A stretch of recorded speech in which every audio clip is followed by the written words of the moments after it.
Here's what you need to know about SpaceX's Starlink internet service. SpaceX is on a mission to beam cheap, high-speed internet to consumers all over the globe. And this week the company revealed a few earthly locations that are already linked to the network, including CEO Elon Musk's house and the cockpits of a few Air Force jets. It's part of early testing for the 60 broadband beaming satellites and 2 demo devices that SpaceX has already launched into orbit. Eventually, the company wants to operate thousands of satellites that will circle the planet at about 300 to 700 miles overhead. The project is called Starlink, and if it's successful it could forever alter the landscape of the telecom industry. It may also bring in tens of billions of dollars for SpaceX each year if Starlink can compete with existing internet providers and help bring more people online. About half of the world's population doesn't have access to the internet, studies show. A batch of 60 satellites launched atop one of SpaceX's Falcon 9 rockets in May, and the company has laid out plans to rapidly build up the constellation. SpaceX plans as many as 24 dedicated Starlink launches, each with about 60 satellites, next year.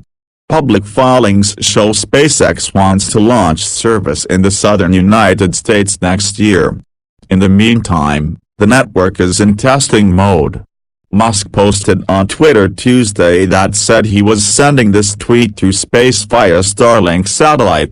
Starlink is a multi-billion-dollar bet for SpaceX. Companies have tried and failed to deliver space-based internet before, but the new crop of ventures including SpaceX, Amazon and OneWeb are after it again.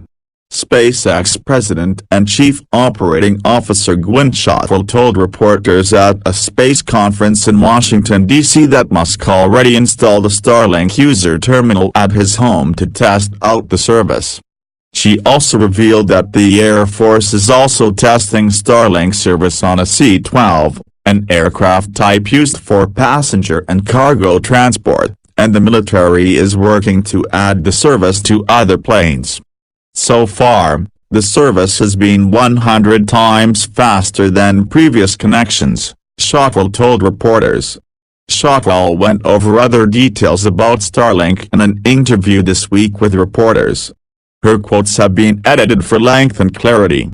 When's the next launch?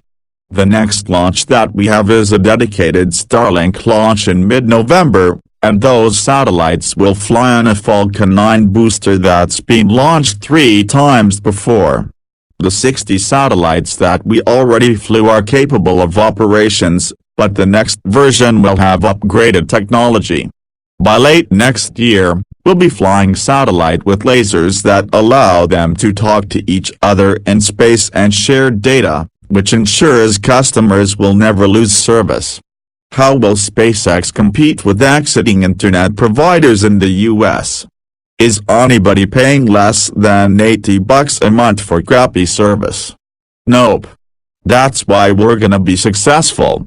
What will consumers need to connect to the Starlink network? Consumers, hopefully, are going to receive a box with a user terminal and a cord, and it'll sit either out of window on a roof or out on a pole in your yard. We've got a prototype, but we still have a lot of work to do.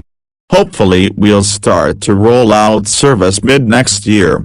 Will SpaceX work with an existing telecom company? In countries where we can, we are likely to go directly to consumers.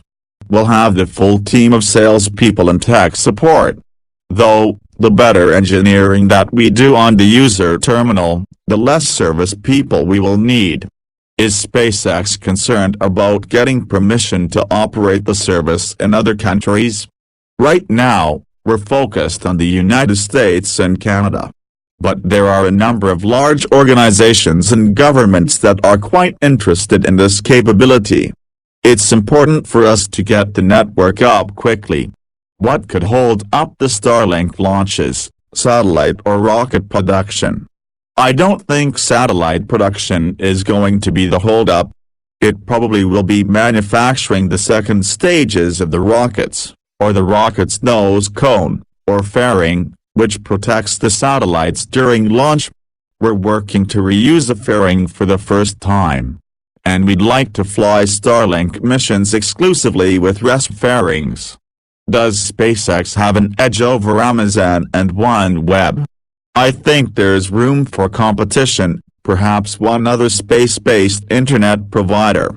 The existing telecom operators are trying to improve as well, but it's hard for them to reach rural populations.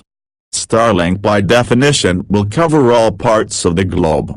Note: at an investing conference in New York on Friday, Shockwell added this about OneWeb: our competitors are largely those new entrants to the market.